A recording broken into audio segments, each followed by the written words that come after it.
was this, that, and the other. Well, Ambassador Antonov, together with my team and Rose Gadameller as his counterpart, they reduced by 30% the number of nuclear weapons allowed in the world in 2010. That's what he did. That's what he did.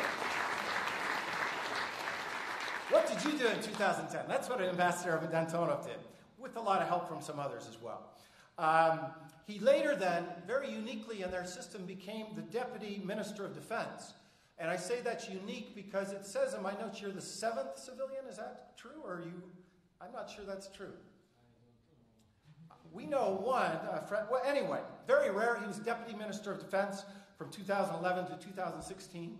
He then came back to the ministry and was Deputy Foreign Minister in 2016 for a very short while until being appointed and then coming here to replace Ambassador Kislyak as the new Russian ambassador here in the United States. He has a really hard job, given the relations we have in our country today. But if he can negotiate the START Treaty and all the complexity of that, and I watched, there's no better person better qualified to try to negotiate this very complex time in our relations. And I'm thrilled that he has reached out to California and he's reached out to Standford University to be with us today. So, Ambassador Antonov, it's great to have you here.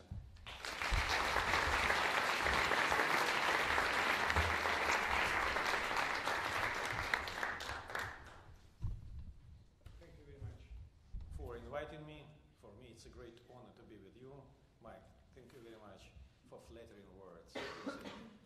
You had excellent team during negotiating period, and I know that you also were involved in this process, and thank you very much for your help, for your assistance. I can't hear you. Microphone, yes. I don't know what, I couldn't stay like this. Oh, that's no good. Sorry. Let's improvise. Yes. Let's put that on your tie. Yes. Or wherever it fits. Maybe here. What do you think? Is it fine? Yes? Okay. You see that I'm ready, Mike, to repeat again that. Thank you very much for hospitality. Thank you very much for inviting me to you. For me, it's a great honor to be with you. By the way, it's the first time I visit California. You have an excellent place, and maybe there will be my first proposal to my government to take my embassy from Washington and to do it in San Francisco. Moreover, because as you know that your government has decided to seize our Consulate General in San Francisco. Today I have looked at this building, excellent building. We can move into this building if you give us permission to do so. And I would like to repeat it again that I highly appreciate Rose Gadameller, former Undersecretary, and her excellent team. They did a lot to protect the interest of the United States. And it seems to me it's not possible, Mike, to say today that just only the Russian Federation won during such negotiations. It seems to me that the United States and the Russian Federation won during the negotiations. We try to do our best. Today, if you look at this treaty, of course you will find a lot of maybe problems that we failed to solve. But at that time, it was maximum what we could reach, could agree. So please don't blame us. We have this treaty. By the way, this treaty is still alive. It's still alive, and I hope that in February we will come to the ceilings which were identified in this treaty. And today we already exchanged our views with Mike, and it seems to me as well, Mike has supported me, that it's high time for us to restart at least negotiations about negotiations. We shouldn't lose our time. We have to be in contact. Excuse me, Mike, you said that there were some unofficial remarks. Now I come to my text. You see that. I'm not sure that everybody enjoys, because there will be some words regarding the current policy of the United States but let's agree, let's be transparent, let's be candid, and let's try to understand who we are. What's about the Russian Federation and the United States? We are enemies today. We are friends, we are allies, we are partners. I will raise a lot of problems, and let's think together. I would like to offer you to think, what should we do together? How to improve Russian-American relations? It's all what I want, to raise this issue. And if you permit me, I'll return back to my text. Dear colleagues, over the recent years, the Russian-American relations have suffered severe degradation and are far from their best shape. Today, we are faced with the aftermath of an unprecedented campaign to discredit Russia in an attempt to punish our country for protecting its interests and pursuing independent foreign policy. Regrettably, relations between our countries are still being politicized and abused. Russia is being groundlessly accused of meddling into the United States elections, as well as other domestic and external problems of the United States. It seems to me sometimes that Russia is responsible even for bad weather in Washington and New York. The expulsion of Russian diplomats, seizure and search of our diplomatic property, along with the removal of state flags of the Russian Federation, infringement of rights of the Russian media, all these hostile actions are destroying the foundation of the Russian-American cooperation. The Russian threat is constantly used as a pretext to strengthen the so-called transatlantic solidarity, which takes form of military planning. A clear example is all the hype around military exercise Zapad 2017, conducted by Russia and Belarus in September. We were accused of preparing for invasion of the Baltic countries, for occupation of Ukraine. There were rumors that once the exercise was over, the Russian troops would remain in Belarus. Naturally, none of this happened. It was fake news. The fact that we are not welcome at the US Congress, a place where all kinds of hearings, commissions and investigations on the so-called Russian dossier take place, speaks for itself. Members of the Russian parliament reached out on multiple occasions to their American counterparts with an invitation to visit Moscow or to meet in the United States. No reaction followed. By the way, I have not succeeded in arranging a meeting at the Capitol. One should not forget that Russia and the United States, as a permanent members of the UN Security Council and two largest nuclear powers, bear special responsibility for maintaining global peace and security. Therefore, despite all negativity, we should not shut off from one another, not look back at the past, but rather follow the strategic vision of our common goals. It is clear that the Russian and the United States interests intertwine when it comes to the fight against global terrorism. The recent contacts between the Russian and the United States presidents on the sidelines of the Asia-Pacific Economic Cooperation Summit in Vietnam and their joint statement on Syria have proven that our countries need each other and that they aim for coordinating their efforts to defeat ISIS, as well as to achieve a stable political settlement in Syria. Today, developments around the North Korea nuclear problem are quite serious. In this regard, I would like to emphasize that Russia does not accept the nuclear status of North Korea. We have consistently advocated the denuclearization of the Korean Peninsula. But this issue can only be settled through a negotiated solution by diplomatic means. It would be inadvisable to test the strength of the North Korean leadership and provoke a rash countermeasure.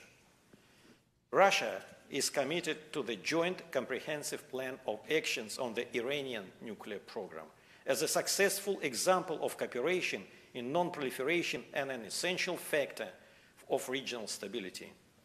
we consider it important for the participants of the plan to remove existing differences from the agenda through negotiations without reconsidering the agreement itself. It is evident that should the plan fail, it would be an alarming signal for the whole international security system, including the prospects of resolving the nuclear problem of Korean Peninsula. Our countries traditionally play leading roles in arms control and disarmament. Consecutive reduction and limitation of nuclear arsenal made a significant positive impact on the overall level of international security. In accordance with the treaty between the USSR and the United States on the elimination of their intermediate range and shorter range missiles, INF Treaty, we have managed to fully get rid of two classes of nuclear missile weapons, intermediate range and shorter range ground-launched ballistic and cruise missiles. According to American estimations, the realization of the presidential initiatives of 1991 and 1992 allowed the two countries to reduce their stockpile of non-strategic nuclear weapons by 17 to 85% if compared to the peak of the Cold War. Despite the one-sided disruption of the ABM Treaty, we have managed to sign the New START Treaty in 2010. One of the current goals is to reach the level of strategic arms set by the treaty by February 2018. I would like to assure you that we will fulfill our obligations. Russia and the United States work actively in the United Nations, UN Disarmament Commission, the Conference on Disarmament in Geneva, within Convention on the Prohibition of the Biological and Toxic Weapons, the Organization of the Prohibition of Chemical Weapons, the Inhuman Weapon Convention. We are the depositories of the Treaty of Non-Proliferation of Nuclear Weapons, an agreement of fundamental importance for non-proliferation and nuclear disarmament. We closely interact at the International Atomic Energy Agency in Vienna. Russia and the United States have launched major international counterterrorism and non-proliferation initiatives. I just would like to mention two of them: the Proliferation Security Initiative and the Global Initiative to Combat Nuclear Terrorism. Our nations co-authored an important UN Security Council Resolution 1540 to prevent non-government actors from acquiring weapons of mass destruction. There are quite many positive examples of such cooperation. But the potential for joint struggle for peace and security is far from being exhausted. We can do so much more if we respect the national interest of each other. The primary goal for us is to build a security architecture which would implement in practice the principle of equal and indivisible security for every state. Overall, there are plenty of issues, and in order to resolve them, we need to maintain a full-scale interaction on the whole agenda relating to strategic stability and international security. A format to address these issues has already been established. Russian Deputy Foreign Minister Sergei Ryabkov and the US Undersecretary for Political Affairs Thomas Shannon held several rounds of consultations on strategic stability. It goes without saying that Minister Lavrov and Secretary Tillerson maintain constructive and productive contacts on a regular basis on all of these issues. I cannot but bring up the telephone call between the Russian President Vladimir Putin and the United States President Donald Trump on November 21st, during which they discussed the situation in Syria and North Korea, among other things. It's an efficient impulse for diplomats of both countries to step up the efforts in order to strengthen international security. In order to transfer positive impulses from the highest political level to a practical dimension, our countries need to restore the broken means of communication. It's hardly possible to agree on everything through remote polemics and minimal contacts with one another. Lack of communication leads to a growing mutual distrust, especially considering the public rhetoric within political circles of the United States, reanimating an unflattering image of Russia. We suggest our American counterparts to resume a functional dialogue between our security councils, defense agencies, intelligence services, members of our parliaments. At the same time, we should get rid of everything artificial, which burdens our cooperation, removing multiple irritants in bilateral relations. The most sensible topic is the return of the diplomatic property which was seized from us. It is a paradox, as we have not only been deprived of our property, but are also not even allowed to check the building. What possible threats could ambassadors visit to our compound cause to the United States security? We will still get a negative answer.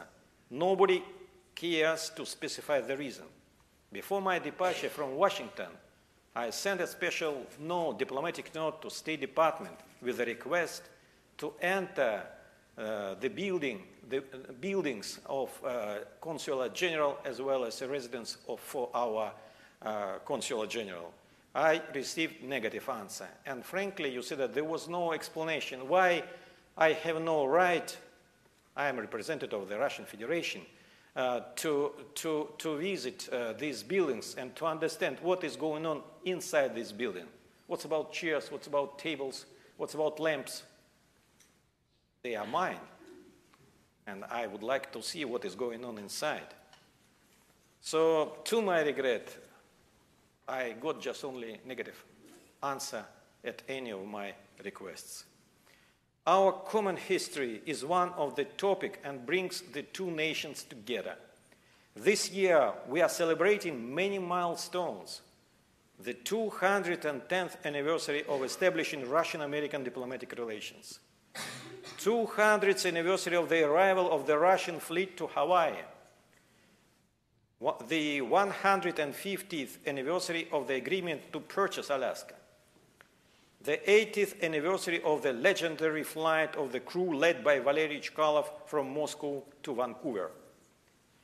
Our priority is to lay out an economic groundwork for the Russian-American relations, which would secure them from irregularities of the political atmosphere.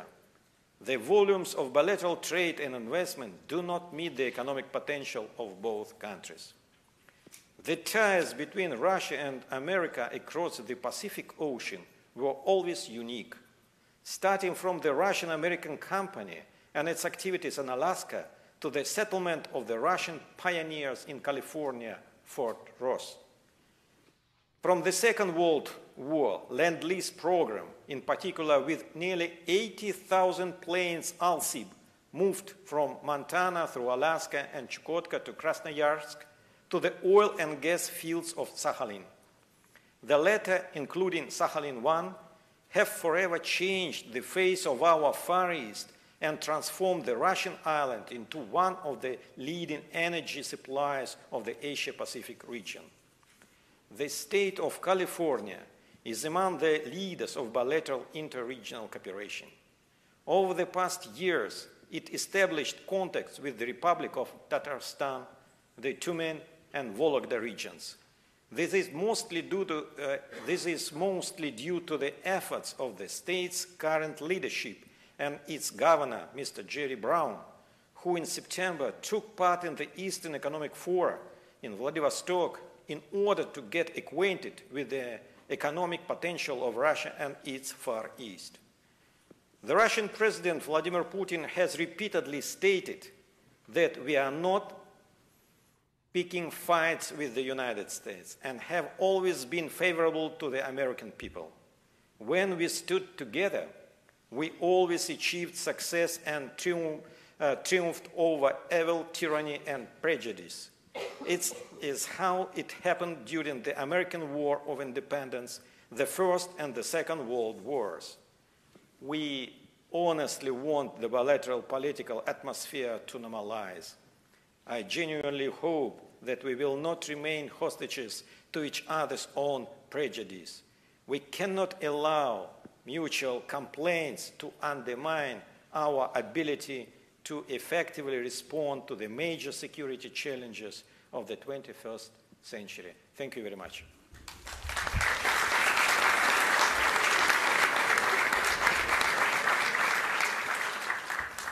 You ready to take some questions? So we have until about 4:15 to take some questions. What I'm going to ask is we speak into the microphone, which we'll chase you down with, and if you could introduce yourself to the ambassador, that would be great before you ask your question. Sir, it's so fast.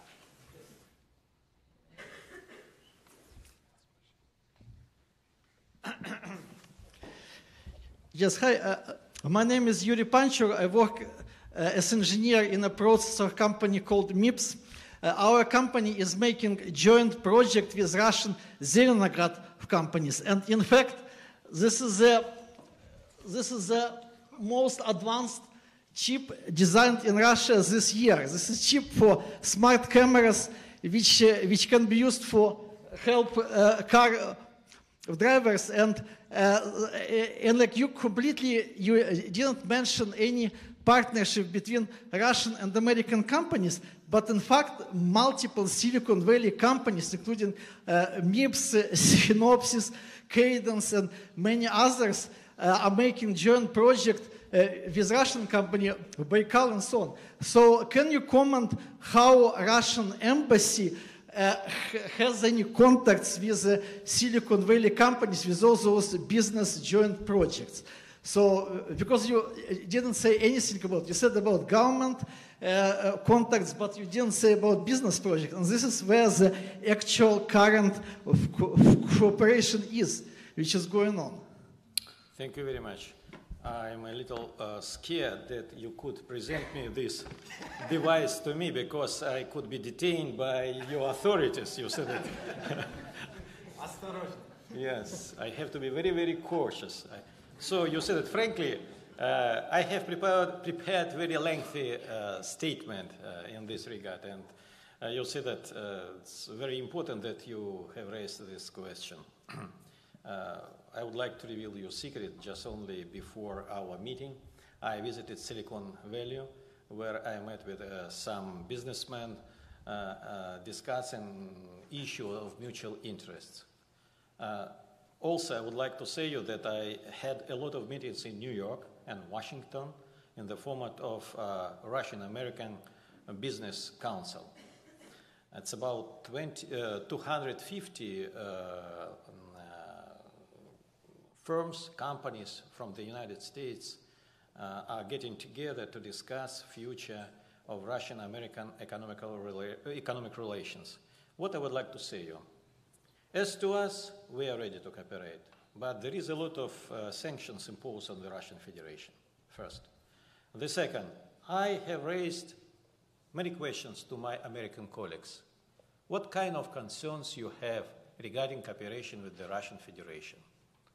Are you scared of economic sanctions? And it's very interesting what they answered to me. You can verify. They said that we are not scared of American sanctions. We are scared of unpredictability of American authorities. We don't know what will be tomorrow. And such unpredictability creates a lot of problems for this for these activities. So you see that I can't say you anything more, just would like to say that we never support unilateral sanctions imposing on any country, including, of course, the Russian Federation. As to us, we have a custom, we have a diplomatic rules that just only sanctions under the auspices of UN Security Council could be considered as illegitimate. And of course, we never recognized and we rejected all American sanctions. But it's up to American government to decide what kind of policy towards Russia they pursue. And I understand how it is difficult for you as well to continue such cooperation. It's all what I can say. It's a pity I'm very much disappointed of these actions from American side. As to Russian embassy, I would like to assure you that I'll do my best to improve relations between the United States and the Russian Federation. It means improvement economic ties between the Russian Federation and the United States. Thank you. So here and then come over here, this way, Karen. Yeah, please. Next question's over here. Please. Hi, my name is Alexander Starodubtsev. I am studying here in Center for Democracy Development and the Rule of Law. And my question will be about political prisoners, because already 3 years as Russia invaded Ukraine, starting from the annexation of Crimea and then continuing with the invading Donbass, and there are many civilians which are suffering, and some civilians were just captured with Russian forces and moved to Russia, and one of them is Oleg Sentsov. Probably many people in this hall heard this name, and this case is recognized by Amnesty International organization. Even your well-known movie maker Nikita Mikhalkov personally asked Vladimir Putin to release Oleg Sentsov, and there are more than 60 cases like that, people who are just kept in Russia with Russian forces. So my question is, what are you waiting for? And when are you going to release these people? They are just peaceful civilians. Thank you.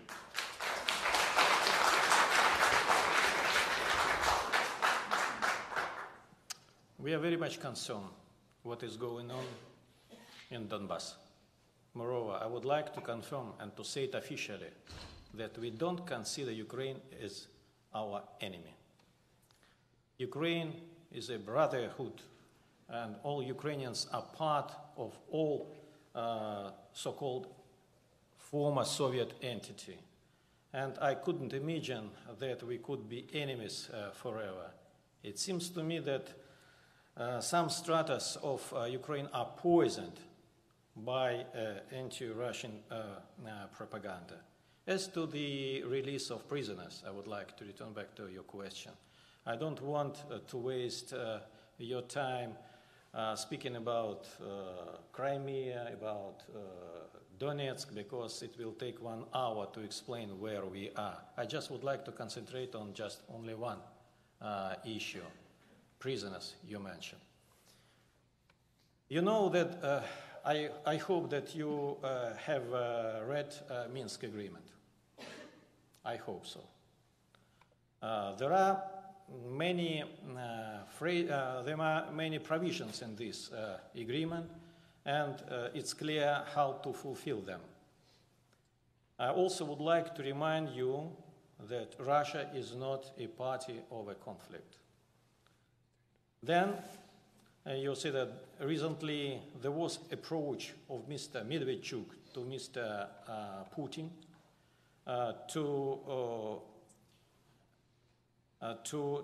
with the request to make a phone call to leaders of Donbass to start exchange of prisoners, because there are prisoners from Donbass side and there are prisoners from Ukrainian side.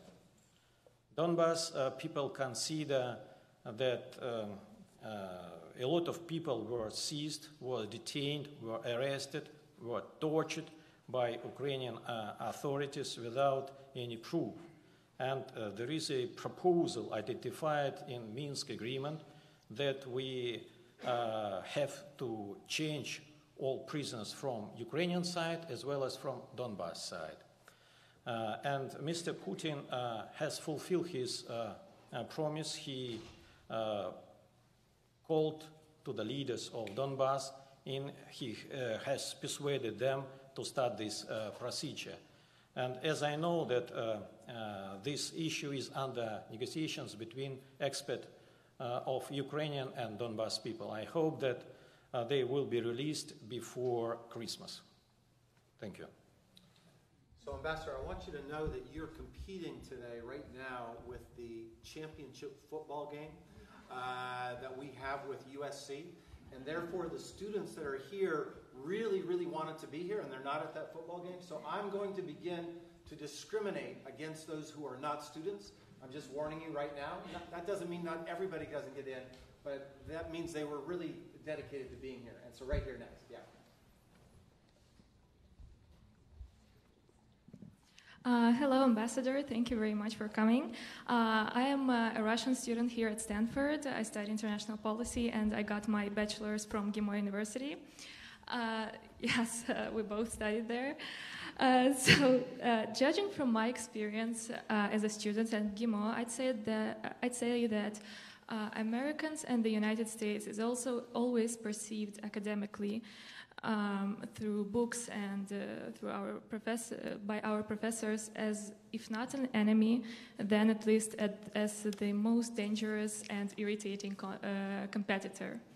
So, given that, plus a huge campaign in the media against the United States in Russia, and media campaign against Russia in the United States, as a result, when Russian and American diplomats sit at the table of the negotiation table, they perceive each other first as enemies or as competitors.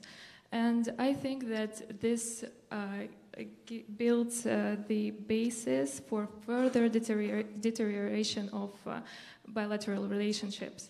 So do you think both parties can do something in order to change this situation and to change this mentality?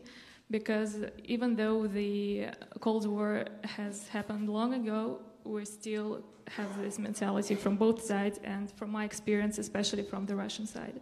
Thank you. Thank you very much.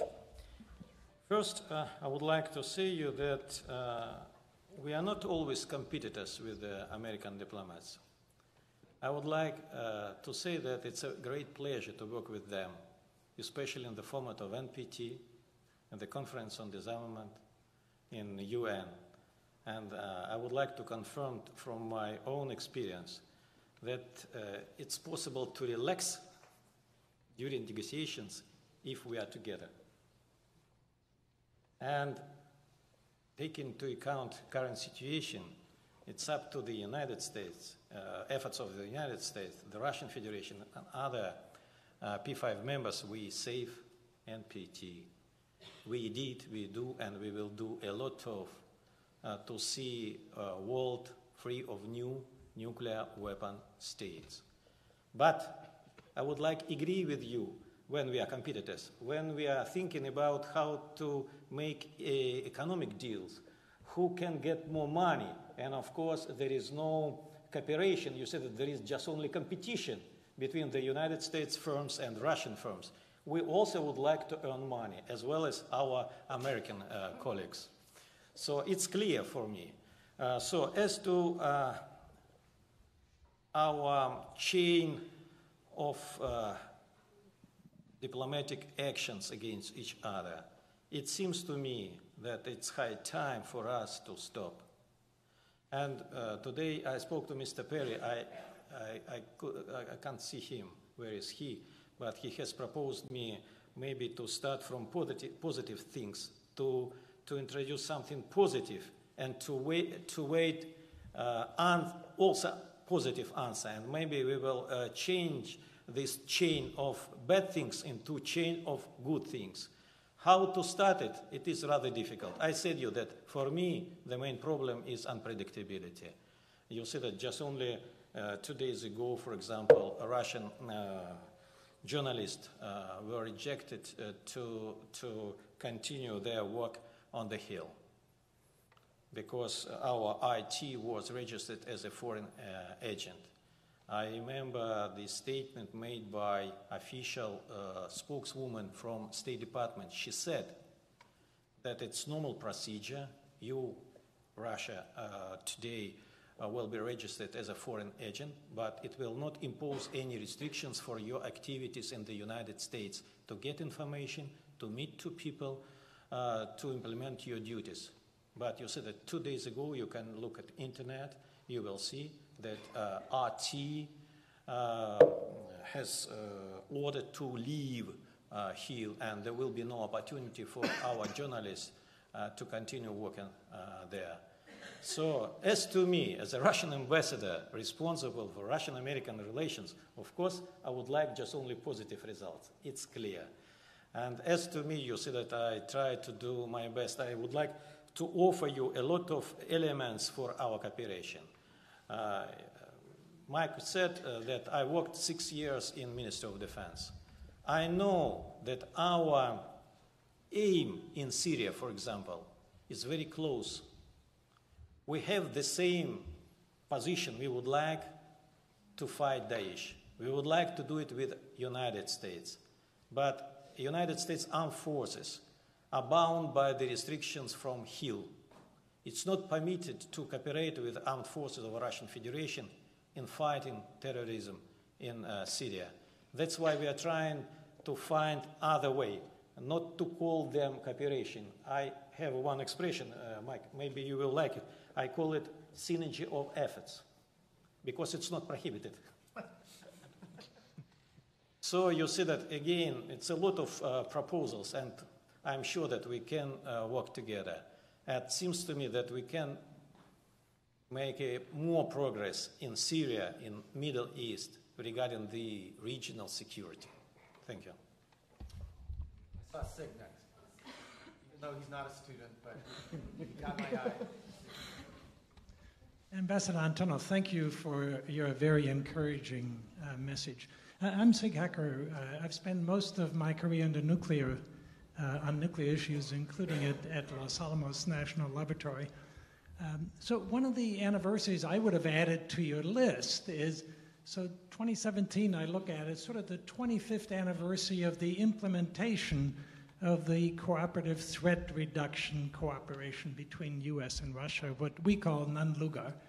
And what I'm curious to see as you look back, and I know you're very familiar with that program, as you look back, how do you and how does Russia view that 25 years of cooperation? It's very easy to look back. It's very easy to criticize our history. Staying here, especially in California, with your beautiful weather, you see that. What can I say? That I'm in favor of any cooperation between the United States and Russian Federation. What we want from Russian side, we would like equal treated cooperation. We would like to have the same rights and obligations that you have. And looking in the past, what can I say? There were some mistakes. There were some mistakes regarding access to Russian laboratories. We failed to get the same access to American laboratories. So it means that our cooperation was not fair. Yes, you can say that we got money. We got it. We spend it for non-proliferation and disarmament issues. For example, we spent some money for dismantlement of nuclear submarines. But I would like to draw your attention that the United States never gave us money for dismantlement multi-purpose submarines. The United States invested money just only for dismantlement of strategic submarines. It means that you tried to make your defense more efficient. Less we have nuclear strategic submarine, your defense will be in more good shape. It's clear for me. At the time, we have a lot of commissioned submarines, and there was ecological problem in Far East and north of our country, where there was a lot of retired submarines. And I would like to say you that during your presidency in G8, during the activities of global partnership, we did a lot of to make our world more safe. And I would like you that your expertise, your assistance was highly appreciated in various spheres. Thank you. Here and then right over here. Sir. And then back here, sorry. Thank you. My name is Dmitro Romanovich. I'm studying here in Center for Democracy and Development and the Rule of Law. I want to back you to the Ukrainian question, and my question is, what is kind of additional international sanction can finally persuade Russia to stop supporting the terrorists on the East? Because it's a huge question, it's a huge support, and it not allow Ukraine to make peace in its country. Thank you. You are from Ukraine? Yes, I try to draw your attention to the history of the Soviet Union. Do you remember Second World War? I hope that you have read some books about the history.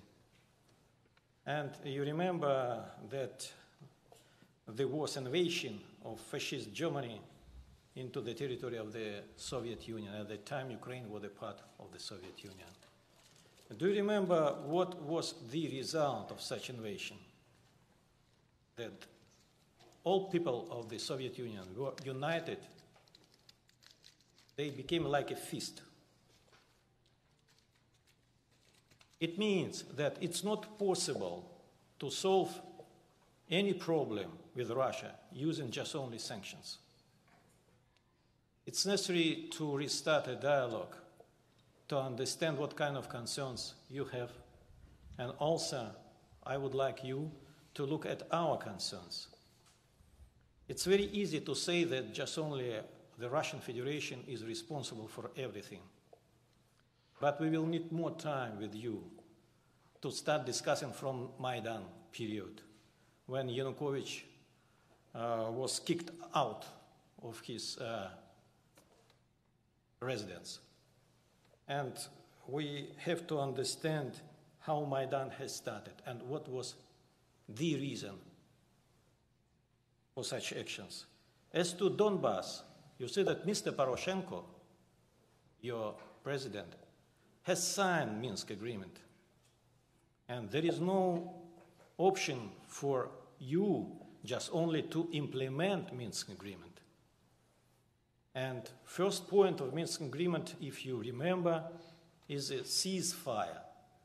The second point is withdrawal of heavy armament from the, I don't know how to call it, line of contacts between defensive forces and Ukrainian forces.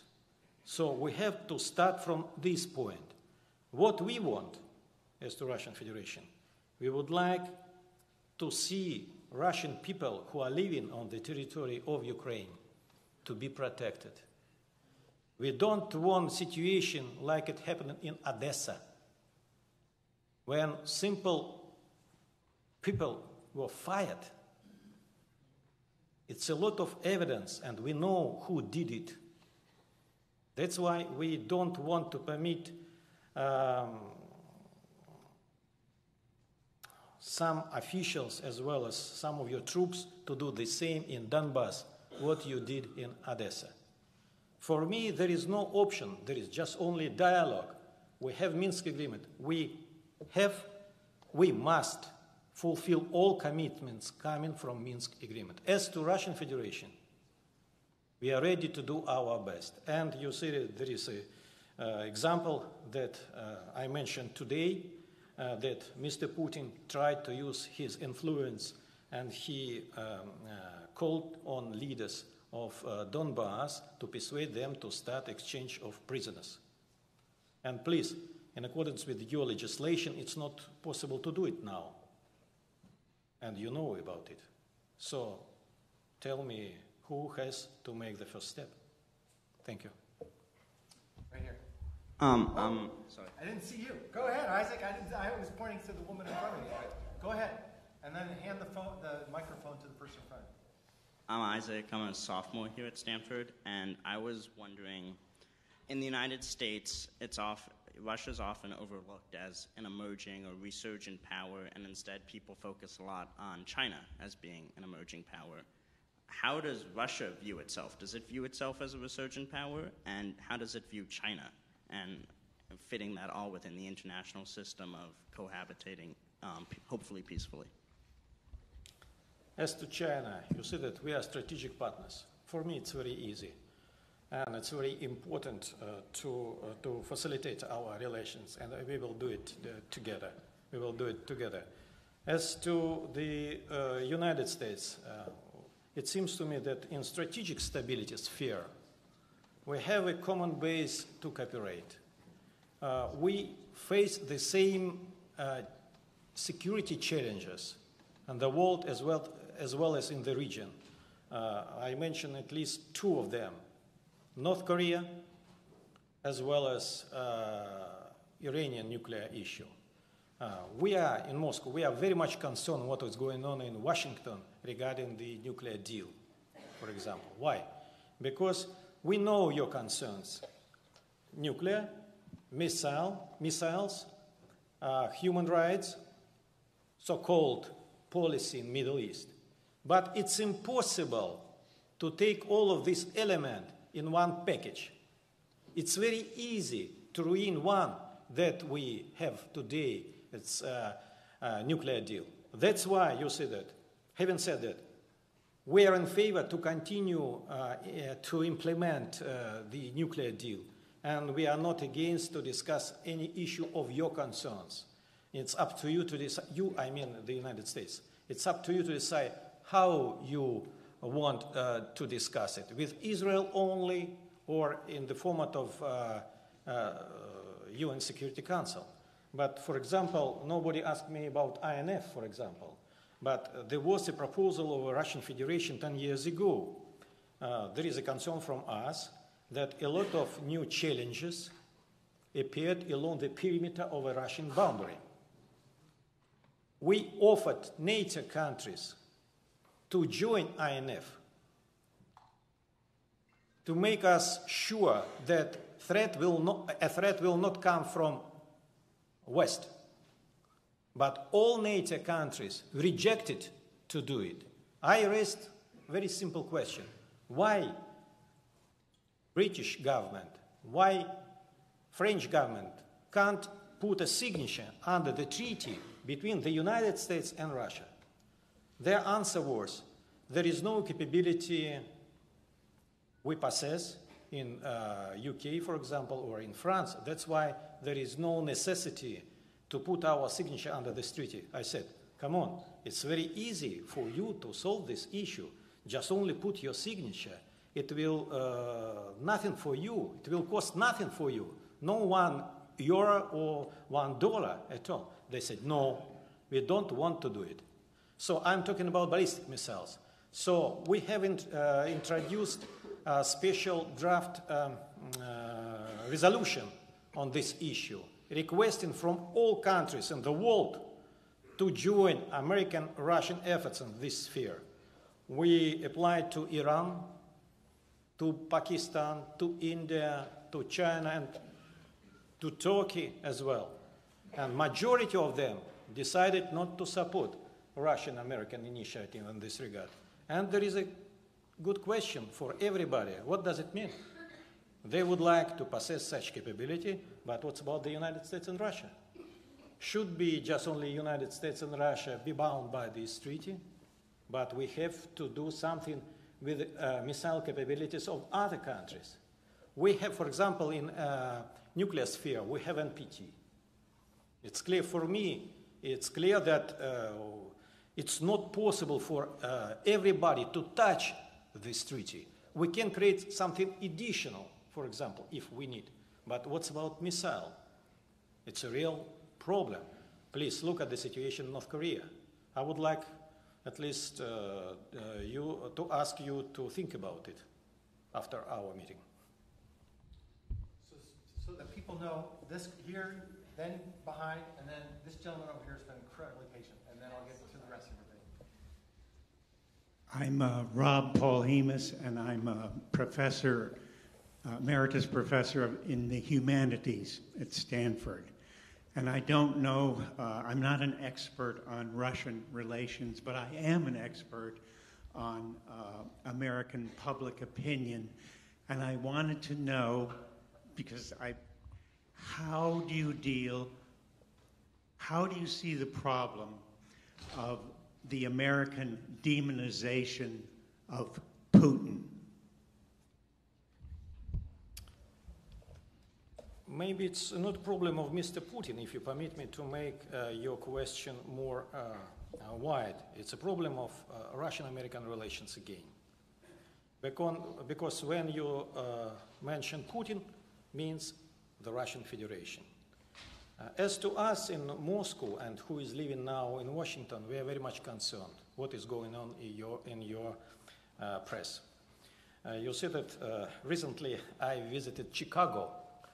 I entered my room, I switched on TV, and I have found CNN. I don't know why, there is just only push my button and CNN appeared. So I looked what they were showing. Again, a problem of Russia, that Russia is responsible for everything, as I mentioned in the beginning. So you see that I changed my suit. I decided to go with my colleagues to have a dinner. I returned back in 3 hours. What could I see? They say, Russia is responsible for everything, for everything. Now we are accused to interfere in Catalonian referendum, in German election, in British election. We are responsible for everything. So from one side, you said it's very interesting that I would like to say, so you can see how Russia is powerful. But come on, you say, what's about your security? How could you permit anybody to interfere? You have to have a real security elements to protect your country. Now I would like to say you, if you have some concerns regarding Russian interference, for example, or any Russian step in the international sphere, it's high time for us to sit together and to discuss. We have offered your administration to set up special group on cybersecurity, where our specialists can sit together and to discuss this issue. I would like to return back to your question. It seems to me, and Mike, please don't be offended because I'll touch the Democratic Party, but during this election, you lost just only for maybe 4 or 8 years game, but I hope that everything will be fine in the future. Be careful what you say. Don't interfere in our...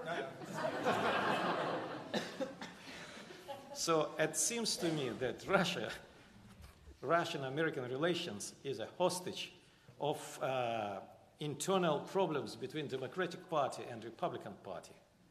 And it's very easy to blame somebody outside of this hall who is responsible for this atmosphere. You said that. And it's very easy to choose Russia.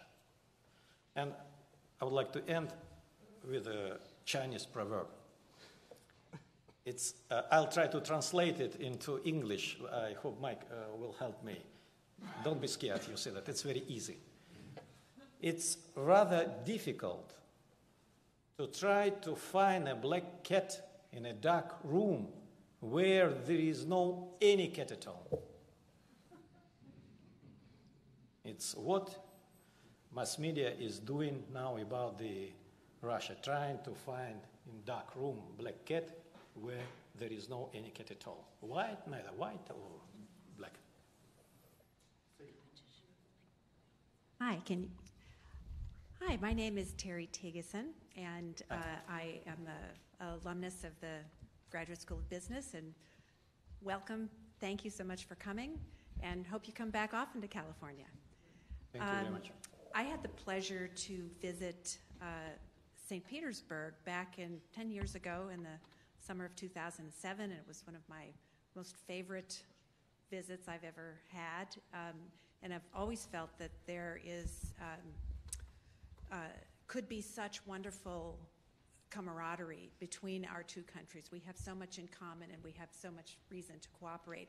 And that was actually a time of a lot of good feelings between our two countries. But we've seen a lot of deterioration in the 10 years between then and now.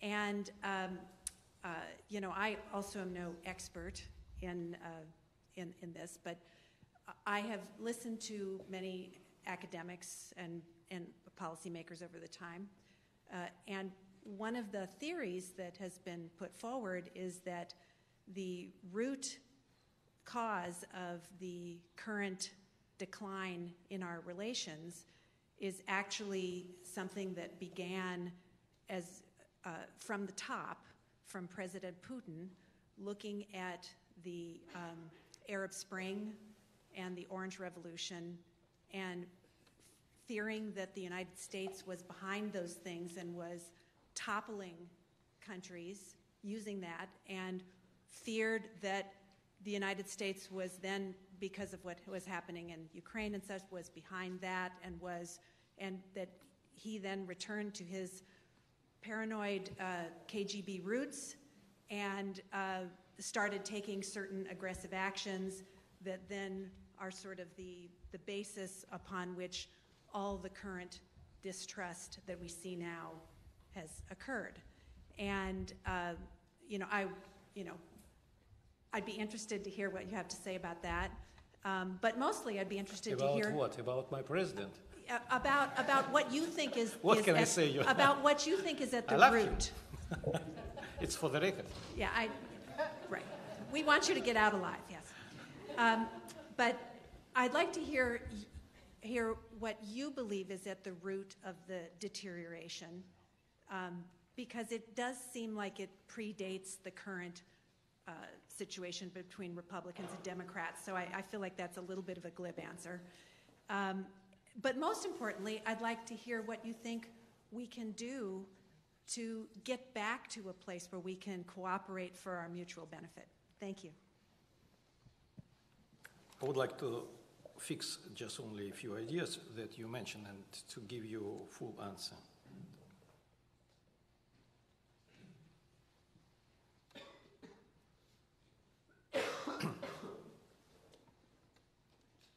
First, you'll see that, of course, we are very much concerned that your mass media tries to demonize Mr. Putin as well as the Russian Federation.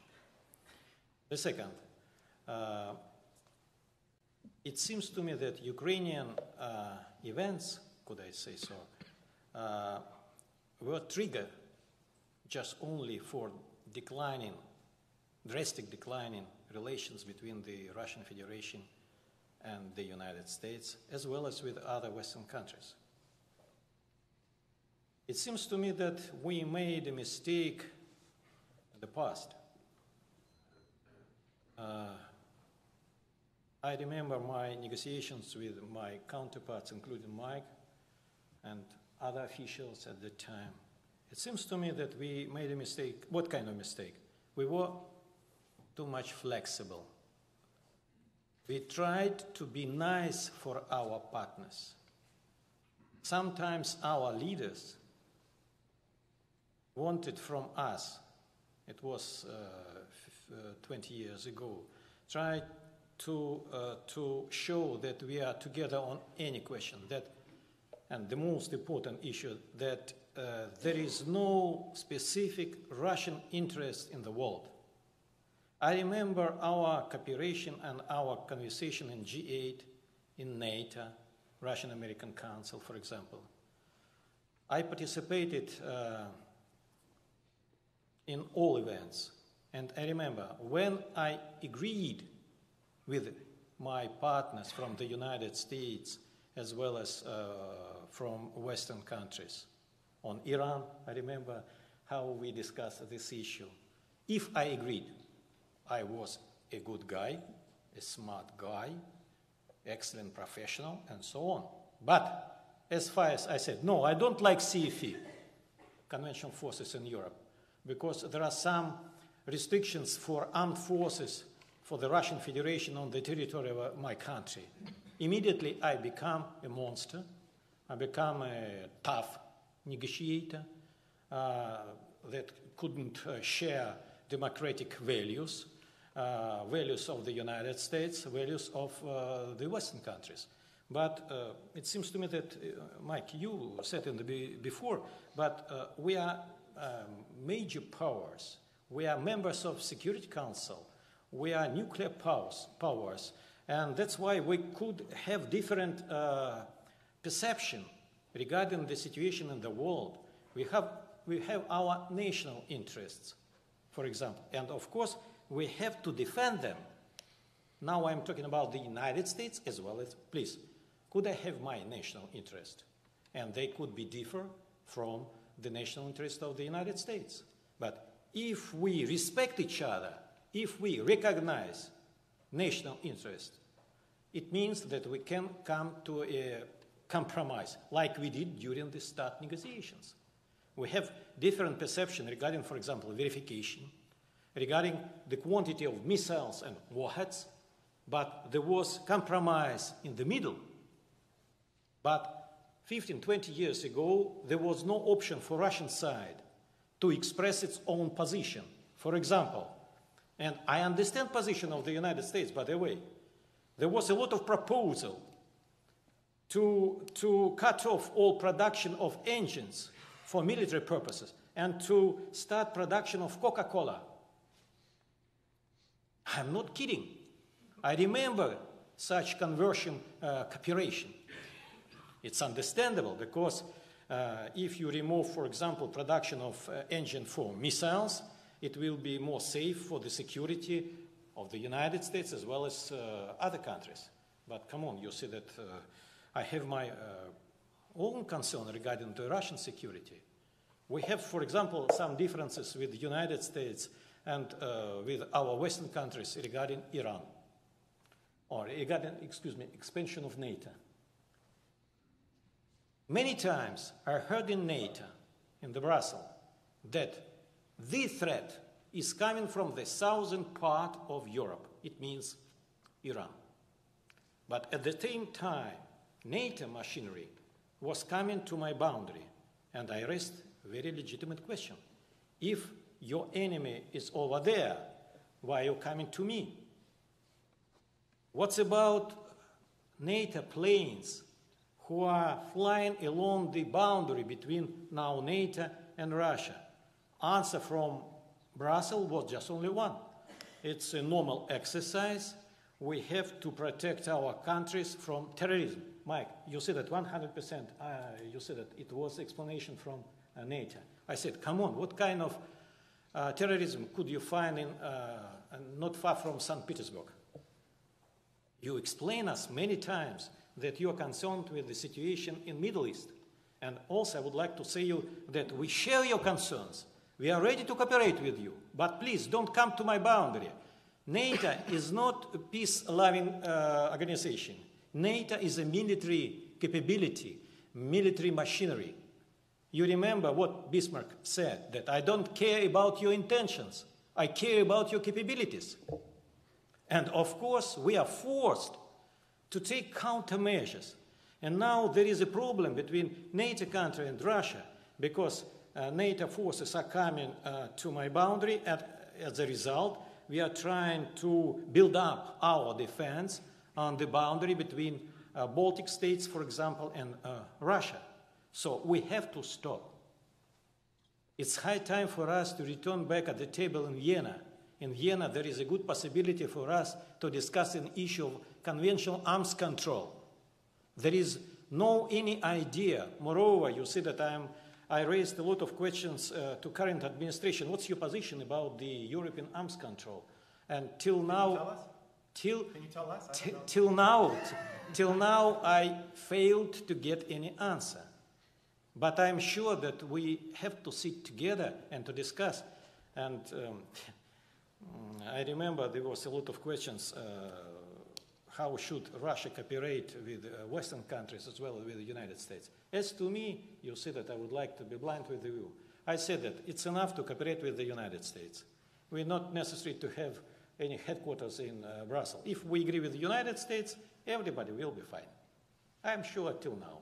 That's why I'm here. I'm trying to persuade you to restore our cooperation. Well, Ambassador, you've been incredibly generous with your time. He's already been answering questions for 40 minutes. I see 25 questions now, but we're not going to do that to you. And with your permission, 2 more questions, and then you can answer whatever you want. So right here, and this woman right here, and then we're done, okay? I apologize to everybody else. Please. Thank you, Ambassador, for your time. Let's ask them consecutively, right back here. And then you can decide what you want to do in terms of answers. Thank you, Mike. My name is Daniel Semenuda. I'm an undergraduate here studying computer science. And just this past week, I was in Moscow and Siberia as part of the Stanford US Russia Forum as we looked at areas of collaboration for United States and Russian bilateral relations. So my question to you is, if you were a young person today, what would you say are the low-hanging fruit for my peers and me in areas of collaboration between Russian and American relations? Thank you. Great. And final question right here. Hi, I'm Lindsay. I'm a PhD student in political science, and one question that I had is that it's clear from just over the course of history, both the United States and Russia, as well as many other countries, often have preferences over the leadership and the institutions of other countries and how things are done and who's in power. But there are some things that cross the line, right, when you're trying to pursue those types of interests, and some things that don't. And I'm wondering from your perspective or from the perspective of Russia, what it is that are actions that don't cross the line and those that begin to get into the issues of violating sovereignty. Tough questions at the end of a Friday. Well done, representing the Department of Political Science. Thank you. You can say whatever you want. You can answer however you want, and you can dodge whatever you want. First, you see that I put my remarks in. I forget to mention one element to question raised by lady, if you permit me. Please. You see that recently I visited Kennedy Center. There was a performance organized by Russian artists. I enjoyed staying with American people with Russian ballet. Have you ever heard?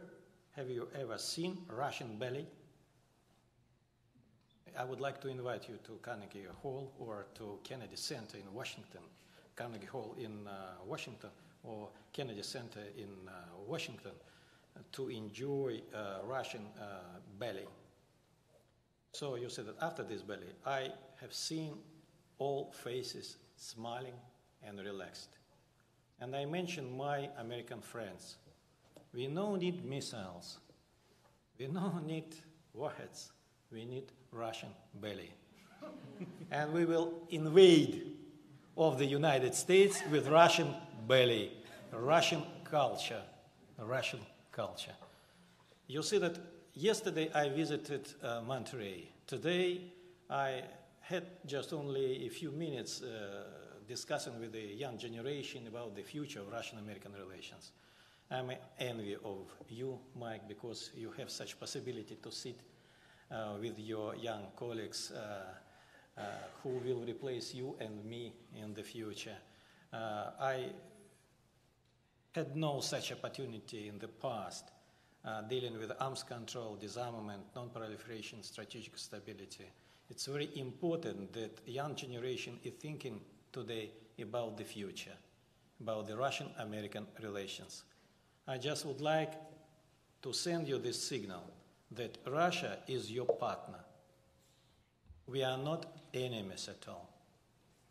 We don't want anything just only to cooperate with the United States on every issue of strategic and regional stability.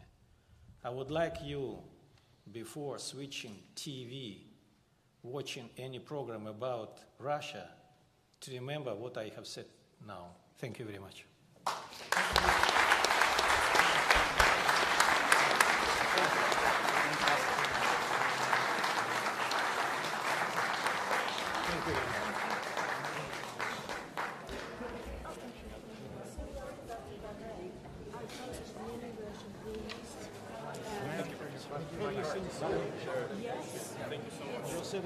I relax, you see, I enjoy staying, just getting a call, you see,